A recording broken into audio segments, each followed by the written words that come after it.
அன்பிற்கினிய நேயர்கள் அனைவருக்கும் என்னுடைய ஆங்கில புத்தாண்டு வாழ்த்துக்கள். நான் உங்கள் கல்வடங்கம் சத்யநாராயண சர்மா பேசுகிறேன். இன்றைக்கி அந்த ஆங்கில புத்தாண்டு எப்படிப்பட்ட பலன்களை 12 ராசிக்கும் தரப்போகிறது, இந்தியாவுக்கு பொதுவான பலன்கள் எப்படி இருக்க போகிறது அப்படிங்கிறத தான் இப்போ பார்க்க போகிறோம். அதாவது 1/1/2024 அன்று பஞ்சமி திதி திங்கட்கிழமை கன்னியா லக்னத்தில் சிம்ம ராசியில் மகம் நட்சத்திரத்தில் இந்த ஆங்கில புத்தாண்டு இனிதே பிறக்கப் போகின்றது. மகம் நட்சத்திரம்னாலே ஜகத்தை ஆழ்வாங்க அப்படின்னு ஒரு முதுமொழி இருக்குது. ரொம்ப விசேஷமான நட்சத்திரம். அந்த நட்சத்திரத்தில் இந்த ஆங்கில புத்தாண்டு பிறக்கிறதுனால 2024 அப்படிங்கிற இந்த ஆண்டு நம்முடைய இந்தியாவை ஆளுகின்ற ஒரு ஆண்டாக இருக்கும். நம்ம இஷ்டப்படி நம்ம அந்த ஆண்டை கையில் எடுத்து நமக்கான வழிமுறைகளை எடுத்து செல்கிற மாதிரி எல்லாம் இருக்காது. முழுசாக இந்த ஆண்டு இந்த ஆண்டு எப்படி போகிறது அப்படிங்கிறது இந்த ஆண்டோட கையில் தான் இருக்குது. குறிப்பாக சொல்லணுன்னா இது ஒரு மாற்றத்திற்கான ஆண்டு. இந்த ஆண்டோட மிக முக்கியமான குறிக்கோள், லட்சியம் இதெல்லாம் சொல்லணுன்னா மாற்றம் ஒன்றே மாறாதது அப்படின்னு சொல்லுவோம். அந்த மாதிரி இது மாற்றத்திற்கான மிக அற்புதமான ஆண்டாக இருக்க போகின்றது. ஏன் அப்படின்னு பார்த்தோன்னா, குறிப்பாக மகர ராசியில் சனி பகவானும் புளூட்டோ கிரகமும் இணைந்து கடந்த பல வருடங்களாக, அதாவது ஒரு 3-4 வருடங்களாக சஞ்சாரம் செய்து கொண்டிருக்கின்றது. பொதுவாக புளூட்டோ கிரகம் ஒரு ராசியில் 30லேருந்து 35 வருஷம் வரைக்கும் சஞ்சாரம் செய்வார். சனி பகவான் அந்த மகர ராசியில் ஒரு 2.5 வருஷம் சஞ்சாரம் செய்வார். மகர ராசிங்கிறது நம்ம இந்தியாவோட ராசி. ஆகவே இந்தியாவோட ராசியில் புளூட்டோ கிரகமும் சனி கிரகமும் இணைந்து இருக்குமேயானால் அது மிகப்பெரிய ஒரு புரட்சியை ஏற்படுத்துகின்ற ஆண்டாகத்தான் இருக்கும். அதுவும் குறிப்பாக ஜனவரி மாதம் 17ஆம் தேதி 2023 திருக்கணிதப்படி சனி பகவான் கும்பராசிக்கு பயிற்சியாகிறார். அதுக்கப்புறம் அதிசாரமாக வக்கரமாக அவர் மகரத்திலும் கும்பத்திலுமாக சஞ்சாரம் செய்து பலன்களை தந்து கொண்டிருக்கின்றார். திருநள்ளாறு வாக்கிய பஞ்சாங்கத்தின்படி டிசம்பர் மாதம் 20ஆம் தேதி 2023 சனி பகவான் பயிற்சியாகி மகரத்திலேருந்து கும்பத்துக்கு போகிறார். ஆகவே இந்த புளூட்டோவும் சனி பகவானும் பிரிகின்ற இந்த வேலை அப்படிங்கிறது ஒரு பெரிய மாற்றத்தை தருகின்ற வேலையாக இருக்கும். உதாரணமாக முன்னாடியெல்லாம் நம்ம உலகத்தில் பார்த்தோன்னா அடிமைகளை விலைக்கு வாங்கி அவங்கள கொத்தடிமைகளாக வீட்டில் வேலை வாங்கிட்டு இருக்கிற ஒரு காலம் இருந்தது. இந்த அடிமை கொத்தடிமை போன்ற விஷயங்கள் எல்லாம் அழிக்கப்பட்டது. இந்த மாதிரி சனியும் புளூட்டோவும் ஒரே ராசியில் சஞ்சாரம் செய்து பிரிகின்ற அந்த வேலை தான். ப்ராட்டஸ்டன்ட் அப்படிங்கிற ஒரு பிரிவு கிறிஸ்தவர்களிடம் இருக்கின்றது. அந்த ப்ராட்டஸ்டன்ட் வருவதற்கான காலமும் இது மாதிரி ஒரு ராசியில் புளூட்டோவும் சனியும் இருந்து பிரிந்து சென்ற காலம்தான். அப்போ எந்த நாட்டுக்கு உரிய ராசியில் அந்த புளூட்டோவும் சனியும் சஞ்சாரம் செய்து பிரிகின்றார்களோ அந்த நாட்டுக்கான பலன்களை அவர்கள் தருவார்கள். அப்படி பார்க்குறப்போ மகர ராசிங்கிறது இந்தியாவோட ராசி.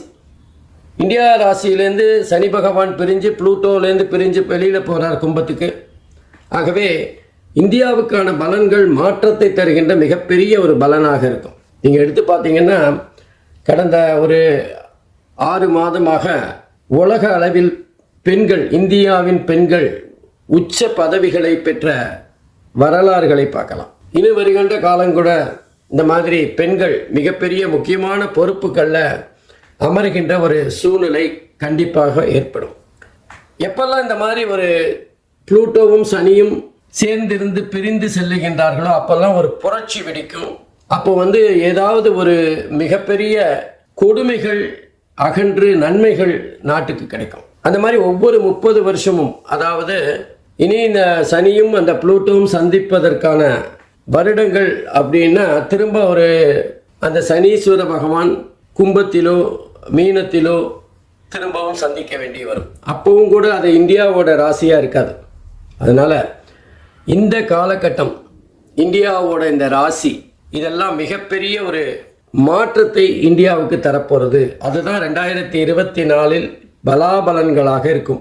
இயற்கை சீற்றம் இந்த காலகட்டத்தில் ரொம்ப கொஞ்சம் அதிகமாக தான் இருக்கும். குறிப்பாக தென்னிந்திய பகுதிகள் எல்லாமே எதிர்பாராத மிகப்பெரிய வெள்ளம், வெயில், எல்லா விஷயங்களிலுமே சீதோஷ்ண நிலை அல்லது தட்பவெட்ப நிலையில் மாறுதல்கள் மக்களுக்கு ஒரு கஷ்டத்தை தருகின்ற அமைப்பாக இருக்கும். தண்ணி கேட்கும்போது தண்ணி கிடைக்காது, ஆனால் வெள்ளமாக தண்ணி வரும்போது தண்ணி வேண்டான்னு சொல்லும். அதுதான் நிலைமையாக இருக்கும். அது மாத்திரம் இல்லை, மாறுதல் அப்படின்னு சொன்னோம். அப்போது தென்னிந்தியில் எடுத்துட்டாலும் சரி, இந்தியாவில் எந்த பகுதியில் எடுத்துட்டாலும் எங்கெல்லாம் குளிர் அதிகமாக இருக்கும்னு நம்ம நினைப்போமோ அல்லது குளிர் பகுதி அப்படின்னு நம்ம குறிப்பிட்டிருக்கிற இடங்களுக்கெல்லாம் குளிர் மிதமாக இருக்கும். இது குளிராத ஒரு பகுதின்னு நினச்சிட்டு இருக்கிற பகுதியிலெல்லாம் குளிர் கொஞ்சம் அதிகமாக இருக்கும். உதாரணமாக சென்னையில் குளிர் இந்த வருடம் அதிகமாக இருக்கின்ற ஒரு தன்மையை பார்க்கலாம். அதுக்கு மழையும் ஒரு காரணமாக இருந்தாலும் குளிரின் அளவு கொஞ்சம் அதிகமாக இருக்கக்கூடிய வாய்ப்புகள் இருக்குது. அதே மாதிரி நம்ம அண்டை நாடுகள் மூலமாக ஏதாவது போர் மேகங்கள், போர் வருவதற்கு வாய்ப்புகள் இல்லை, போருக்கான ஏதாவது முகாந்திரம் ஏற்பட்டு அது கடைசியில் பேச்சுவார்த்தையில் சரி செய்யப்படும். ஆகவே ஒரு விதமான பதட்டமான எல்லை பகுதியில் பதட்டம் எப்பவுமே இருந்துட்டு இருக்கிற மாதிரியான ஒரு சூழ்நிலை இருக்கும். அரசியல் தட்பவெட்பங்கள் கூட அப்பப்போ ரொம்ப பாதிப்பாகவும் அதே நேரத்தில் ரொம்ப கொந்தளிப்பாகவும் இருக்கின்ற ஒரு காலகட்டமாக இது அமையும். எதிரிக்கு எதிரி நண்பன்னு சொல்லுவோம், ஆனால் அரசியலில் எதிரி நண்பன் இதெல்லாம் கிடையாதுங்கிற ஒரு தாத்பரியம் இருக்குது. அந்த வகையில் எதிர்பாராதவர்கள் சேருகின்ற ஒரு மிகப்பெரிய மாறுதலை இந்த வருஷம் சந்திக்க போகிறோம்.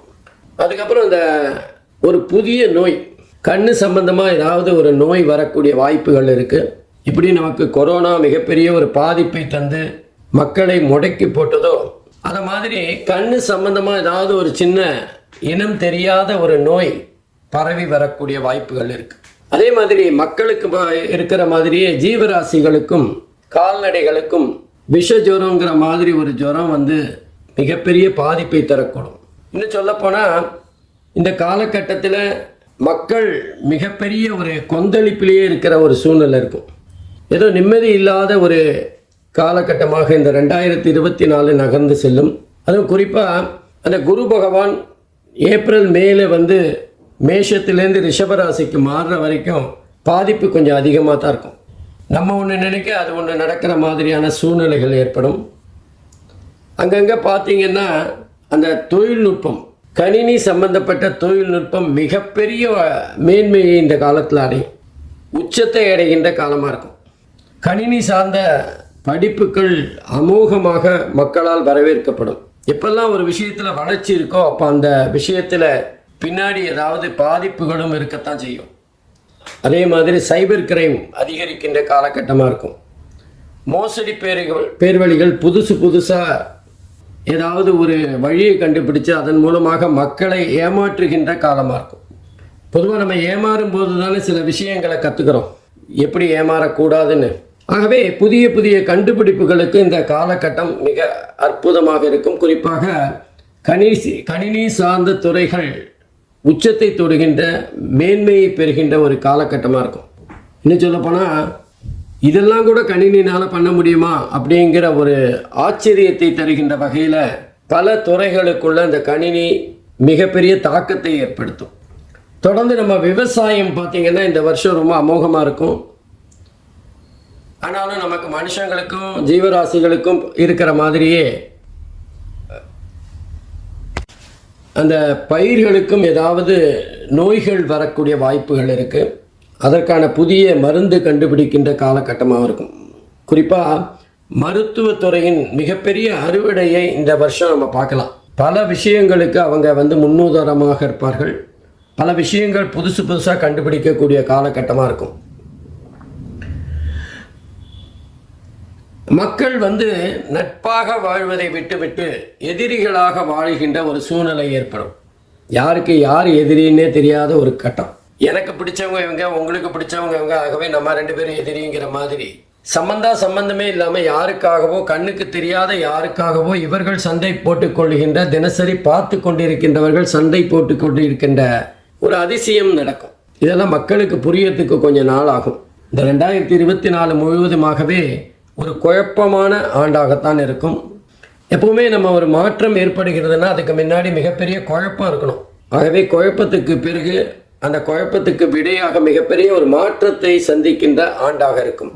ஏற்கனவே சொன்ன மாதிரி மாற்றம் ஒன்று தான், மாற்றம் இல்லாதுன்போம். அந்த மாதிரி நிறைய மாற்றங்களை சந்திக்கின்ற ஆண்டாக இந்த ஆண்டு இருக்கும். எது எப்படியானாலும் மக்கள் மிகப்பெரிய பாதிப்பை பெற்றாலும் முடிவில் சுபம், சினிமாவில் சுபம்னு போட்டு நல்ல சந்தோஷமான சூழ்நிலை ஏற்படுத்துகிற மாதிரி இந்த 2024 இறுதி சில மாதங்களில் ரொம்ப ரொம்ப ரிலாக்ஸ்டாக மக்கள் சந்தோஷமாக இருக்கின்ற ஒரு காலகட்டமாக இருக்கும். ஆகவே இந்த 2024 மக்கள் எல்லாம் பெற்று எல்லா வகையிலும் முன்னேற்றங்களை அடைவதற்கு இறைவனை பிரார்த்திக்கின்றேன். ஒவ்வொரு ராசிக்கும் எப்படிப்பட்ட பலன்களை தரப்போகிறதுங்கிறத பார்க்கலாம். அன்பிற்கினிய மகர ராசி அன்பர்களே, உங்கள் அனைவருக்கும் 2024 ஆங்கில புத்தாண்டு வாழ்த்துக்கள். இந்த புத்தாண்டு உங்களுக்கு எப்படி இருக்கும்? உங்கள் ராசிக்கு, அதாவது மகர ராசிக்கு எப்படிப்பட்ட பலாபலன்களை கிடைக்க போகிறது, இதெல்லாம் தான் பார்க்க போகிறோம். இதுவரைக்கும் மகர ராசியில் ஜென்ம ராசியில் சஞ்சாரம் செய்து கொண்டிருந்த சனி பகவான் மகர ராசிக்கு 2வது இடத்துக்கு போகிறார். தனஸ்தானம், குடும்பஸ்தானம், வாக்குஸ்தானத்துக்கு போகிறது. சனி ஆட்சியாக தன்னோட சொந்த வீட்டில் தான் இருக்க போகிறார், கும்பராசியில். 3வது வீட்டு, அதாவது சகோதரஸ்தானம், முயற்சி ஸ்தானம் என்று சொல்லப்படுகின்ற 3வது இடத்துக்கு ராகு பகவான் சஞ்சாரம் செய்கிறார். 4வது இடம் என்று சொல்லப்படுகின்ற சுகஸ்தானத்தில் குரு பகவான் 4 மாதம் வரைக்கும் இருக்க போகிறார். அப்புறம் 8 மாதங்கள் 5வது இடம் என்று சொல்லப்படுகின்ற பூர்வ புண்ணிய ஸ்தானத்தில் சஞ்சாரம் செய்து பலன்களை தர இருக்கிறார். கேது பகவானை எடுத்துட்டீங்கன்னா 9வது இடத்துல இருந்து பலாபலன்களை தர இருக்கிறார். இந்த அமைப்பெல்லாம் எப்படிப்பட்ட பலனை மகர ராசிக்கு தரப்போகிறது, மகர ராசி அன்பர்கள் எப்படிப்பட்ட யோகமான பலன்களை பெறப்போறார் அப்படிங்கிறத பார்க்கலாம். முதல்ல 2வது வீட்டுக்கு சனி பகவான் சஞ்சாரம் செய்கிறது நல்ல பலனா அப்படின்னு பார்த்தா கண்டிப்பாக கிடையாது. சனியை பொறுத்தவரை 2 விஷயங்கள். மகர ராசி சனியோட வீடு தான், சனியோட வீட்டுக்கு 2வது வீடு சனியோட வீடு தான்.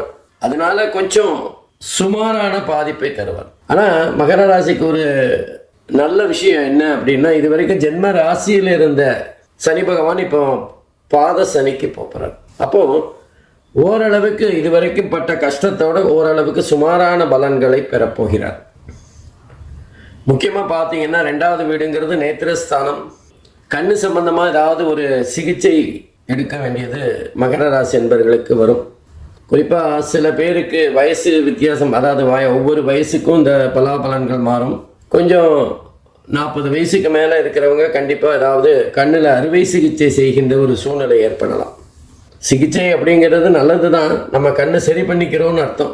ஆனால் கண்ணில் பிரச்சனை வந்தால் தானே அந்த சிகிச்சையை பண்ணுவோம். எப்போவுமே சனி பகவான் ஒரு பிரச்சனையை உருவாக்கி அதுக்கு ஒரு தீர்வை கொடுப்பார். அந்த வகையில் இது வரைக்கும் நம்ம கண்ணு மங்கி இருந்த ஒரு சூழ்நிலை நமக்கு தெரியாமையே கூட இருந்திருக்கும். ஆனால் ஒரு கட்டத்தில் அதோட தீவிரம் புரிய தொடங்கி அறுவை சிகிச்சை செய்து அதை சரி செய்கின்ற ஒரு சூழ்நிலை ஏற்படும். அதே நேரத்தில் 2வது வீட்டில் சனி பகவான் இருக்கும்போது கொஞ்சம் எதிரிகளோட தொல்லை இருக்கும். நம்ம பேசுகிற பேச்சு சில பேருக்கு பிடிக்காமல் போகலாம். குடும்பத்தில் லேசாக கருத்து வேறுபாடுகள் அங்கங்கே முளைக்கக்கூடும். பண வரவு அப்படிங்கிறது நம்ம நினச்ச உடனே நடக்காது. நமக்கு வர வேண்டிய பணமே தாமதமாக தான் வரும். 1 மாதத்தில் வர வேண்டியது 2 மாதம் 3 மாதம் இழுத்தடிக்கக்கூடிய வாய்ப்புகள் இருக்குது. அதுக்கு அடுத்தது பார்த்திங்கன்னா ராகு பகவான் 3வது இடம். ராகு கேதுவுக்கு 3, 6, 11 ஆகிய இடங்கள் சிறப்பானது. அந்த வகையில் 3வது இடத்துல முயற்சி ஸ்தானத்தில் தொலை தொடர்பு பற்றி சொல்லுகின்ற இடத்துல ராகு இருக்கிறது ரொம்ப ரொம்ப சூப்பரான விஷயம். வெளிநாட்டு கம்பெனியில் வேலை பார்க்குறவங்களுக்கு அல்லது வெளிநாட்டில் வேலை பார்க்குறவங்களுக்கெல்லாம் சில அதிர்ஷ்டமான பலாபலன்கள் கிடைக்கும். ஷேர் மார்க்கெட்டில் இன்வெஸ்ட் பண்ணியிருக்கிறவங்க அல்லது ஏற்றுமதி இறக்குமதி சம்மந்தப்பட்ட விஷயங்களில் ஈடுபடுறவங்களுக்கு நல்ல யோகமான பலன்கள் கிடைக்கும். மாணவர்கள்னு எடுத்துட்டிங்கன்னா தொலைத்தொடர்பு பற்றி அல்லது கம்ப்யூட்டர் பற்றி, ஐடி பற்றி, அது சார்ந்த படிப்புகளை படிக்கின்றவர்களுக்கு யோகமான காலமாக இருக்கும். அவங்க தேர்ந்தெடுத்த அந்த பாடப்பிரிவின் அடிப்படையில் அவங்களுக்கு உடனே வேலை கிடைக்கக்கூடிய வாய்ப்புகள் இருக்கும். பொதுவாக ராகு கேது எந்த இடத்துல இருந்தாலும் அதிகப்படியான கெடுபலன்களை தரக்கூடியவர். அவர் நல்ல இடத்துல நல்ல பலனை தர்றது ரொம்ப ரெட்டிப்பான சந்தோஷம்தான். சகோதரர்களுக்கு அவர்களுடைய அனுசரணையான ஆதரவான விஷயங்களினால் சந்தோஷமான சூழ்நிலை உருவாகும். இந்த நேரத்தை நம்ம யோசித்து பார்த்தா 3வது வீட்டில் இருக்கிற அந்த ராகு பகவான் மாணவர்களுக்கு சிறப்பான பாடங்களை அல்லது படிக்கின்ற ஒரு முயற்சியை நம்ம படிக்கணுங்கிற ஒரு உந்துதலை ஏற்படுத்துவார். பணப்புழக்கம் அதிகமாக இருக்கும். வியாபாரம் செய்கிறவங்க, குறிப்பாக கலைத்துறையில் ஈடுபட்டு கொண்டிருக்கின்றவர்களுக்கு சிறப்பான காலமாக இது அமையும்.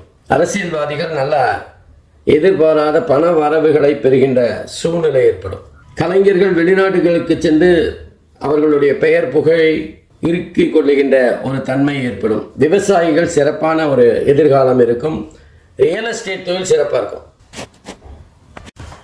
ராகுவை தொடர்ந்து குரு பகவான் மகர ராசிக்கு 4வது இடத்துல உட்கார்ந்துருக்கார். சில காலங்கள் 4வது இடத்துல இருந்து சுகஸ்தானத்தில் சுமாரான பலன்களை தருவார். அப்புறம் கடைசியில் 7 மாதங்கள் 5வது இடம் பூர்வ புண்ணியஸ்தானத்தில் இருந்து நல்ல பலன்களை மகர ராசி என்பர்களுக்கு தருவார். முதல் 4 மாதம் இந்த குரு பகவான் 4வது இடம். பொதுவாக குரு பகவானுக்கு 3, 4 ஆகிய இடங்கள் சிறப்பான பலனை தரும்னு சொல்ல முடியாது. ஓரளவுக்கு நன்மைகளை தந்தாலும் நிறைய விஷயங்களை யோசிக்க வைப்பார். இது தேவையா, இந்த செலவு செய்யணுமா, இந்த மாதிரி ஒரு உல்லாச பயணம் தேவையா, பணம் விரயமாச்சு, நமக்கு புத்தி சொல்கிற மாதிரி இருந்தாலும் நம்ம நிறைய சந்தர்ப்பங்கள் சந்தோஷமான சூழ்நிலைகளை இழந்து விடும். ஹோட்டலுக்கு போய் சாப்பிடலான்னா அது 5 ஸ்டார் ஹோட்டலா இல்லை சாதாரண ஹோட்டலா அல்லது டீ கடையா அப்படிங்கிற தீர்மானம் குழப்பங்களை ஏற்படுத்துவார். வீடு வாங்கிறது, நிலம் வாங்கிறது போன்ற விஷயங்களில் கொஞ்சம் பணத்தை இறுக்கி பிடிக்கிற ஒரு தன்மையை ஏற்படுத்துவார். பொதுவாகவே 4வது இடம் சுகஸ்தானத்தில் குரு பகவான் சஞ்சாரம் செய்யும் போது சந்தோஷ குறைபாடுகள் இருக்கும். முடிவில் நல்லா இருந்தாலும் நம்ம அனுபவிக்க வேண்டிய சில விஷயங்களை அனுபவிக்க முடியாத ஒரு சூழ்நிலையை ஏற்படுத்தி விடுவார். ஏதோ ஒரு மனசுக்குள்ள ஒரு குடைச்சல், இது நல்லா இருக்குமா, இது பண்ணால் சரியா அப்படிங்கிற சந்தேகங்களை அடிக்கடி கிளப்பி நம்ம பரிபூரணமாக ஒரு விஷயத்தில் இறங்க முடியாமல் செஞ்சிடுவார். குறிப்பாக தாயார் விஷயத்தில் அவங்களுக்கு கொடுத்து வந்த மருத்துவத்தினால் அவங்க நல்ல பூரண குணமடைந்து சந்தோஷமான சூழ்நிலை ஏற்படும்.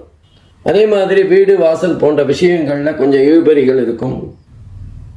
2 வருஷத்தில் கட்டித்தரேன்னு சொன்ன வீடு 3 வருஷம் ஆகி முடியாமல் அரைகுறையாக நிற்கிற ஒரு சூழ்நிலையை பார்க்கலாம். கொஞ்சம் பணம் தேவையாக இருக்கும், இன்னும் கொஞ்சம் பணம் வேணும் அப்படின்னு கேட்குற ஒரு சூழ்நிலையாக இருக்கும்.